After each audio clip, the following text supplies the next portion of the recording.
born October 14, 1947 in Chicago, Illinois. She was the middle child of 5, 2 older brothers and 2 younger sisters. Her family moved from Minnesota to California in 1960. In high school, she was a synchronized swimmer and graduated from Lochmoney High School in 1965.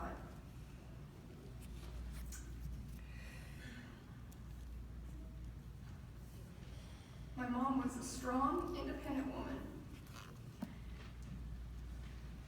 which can be seen from her life as soon as she graduated from high school. She found herself pregnant and not married in 1966. That would be me. When it was not ideal to be in this situation, she chose life and proceeded to raise me on her own. She did marry not long after and raised me with my adopted dad in Southern California. Growing up, my mom was very active. Her and I together snow skied, water skied, roller skated, played tennis, and racquetball. In my preteen years, she started college. In junior college, she was on the swim team. So it wouldn't surprise you that my mom graduated with a BA in physical education. She spent a number of years as a realtor, finding time to also run, garden, oil paint, needlepoint, machine embroidery, knit, and sew. There was absolutely nothing my mother couldn't sew. From reupholstering furniture to making her own designer jeans, she made numerous wedding dresses for family members, bridesmaids dresses. She made most of my clothes when I was a kid growing up, and even my Barbies had one-of-a-kind fashions. All of my high school formals were mom's originals as well. She and my stepdad, Jerry, married in 1986. From 88 to 1990, they lived and worked in Kwajalein, an atoll in the Marshall Islands. While there, she learned to scuba dive, and she also took up quilting. They settled in Grants Pass, Oregon from 1990 to 2015 for 25 years. During that time, they owned a beautiful historic home that they renovated and ran as a bed and breakfast. In 1996, they took a break from the B&B and went to the Philippines for 6 years to be full-time missionaries. They served the children in the Mission Orphanage in a remote village on the island of Mindoro. This is where God spoke to them about the problems of the orphan child.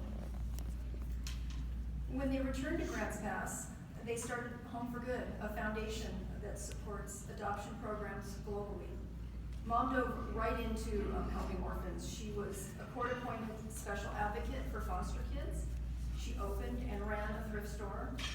She handmade jewelry, many of which she imported the pearls from the Philippines, where she had connections, which is where all of my pearls are from.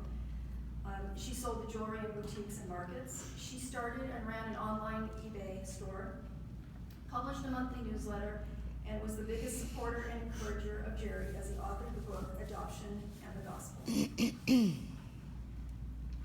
Mom was a very proud member of the Daughters of the American Revolution, an advocate for orphans, a mother, and Lola, which is grandma in Tagalog, the Philippine language, to her 2 granddaughters, Nicole, the oldest, who bears my mother's middle name, and to Corey.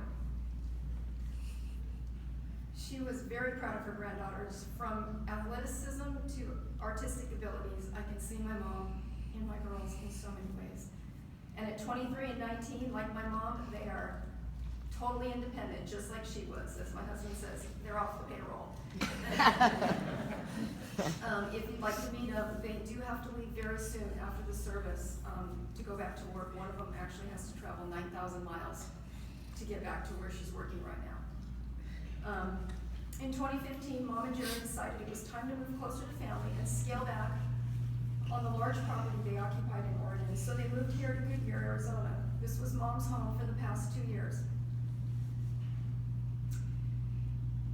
I was very blessed to have been able to spend an entire week with Mom before she passed away. I was here that whole week and here the day that she died. A week I'll never forget. We spent time making things for the foundation to sell, and we just had a really good time. Since her passing, I've really been able to see the mark she's left on others that I'd like to share with you. Her granddaughters made these social media posts. Her oldest, Nicole, wrote, "These last couple days have been hard ones. Rest in peace to my Lola. She was the strongest woman I know, right up there top of the list, just above my mom. Love you and thank you for continuing the generations of strong, passionate women in our family. You will be missed." Her granddaughter, Corey, wrote, "Saturday night, my grandma had a heart attack, and today she's gone. She was 69 years too young. Life is seriously too short. Maybe that's said too often, but it's so real. I can hope to live my life with intention, passion, and great love for others. I'm going to sit here in the sun, by the water, and marvel at God's creation, and tomorrow, I'm going to conquer the world. Now go hug someone you love." We got messages from the Philippines and Uganda, where we've done a lot of work. When I say we, I'm on board, but Pastor Daniel, who we actually just spoke to just a few days with my mom, he said to me, "We've been praying and lifting the family up before the Lord daily. The continent of Africa has lifted you all up in prayers." Jerry and Maureen were the first people to share with me about biblical adoption. They were the reason why we closed the children's center that we had and got the children adopted.